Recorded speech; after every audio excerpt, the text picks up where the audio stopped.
This is a capture race challenge for white. It is one of those patterns that you just have to know as a beginner and as a Go player. Here it is 3 liberties versus 3 liberties versus 3 liberties. To win this race to capture, white must occupy one of black's liberties. Otherwise, black can win very easily, like this.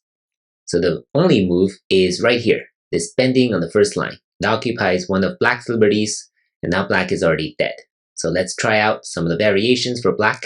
If black tries to extend here, white ataris, black connects, and white can play a number 5. Now black only has 2 liberties left, and it will be dead no matter what. If black ataris here, then white can atari from behind twice, and now this is a connect and die. So black will still be dead. If black tries something like this, all white needs to do is to play right here and threaten to come into this tiger's mouth. And once again, black is still trapped and only 2 liberties left. Black will still be short. So number 1 is the only move. All other moves will fail. If you play something like this, then black will be able to capture number 1 and white will die. If white plays here, then black can capture number 1 like this.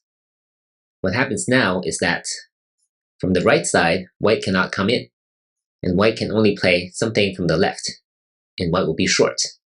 Overall, this is a super important pattern for beginners and all Go players. You have to know how to kill these 4 stones on the second and third lines with 3 liberties left. And the only move is right here, bending on the first line. I hope you find this useful, and I'll see you in the next video. Thank you for watching.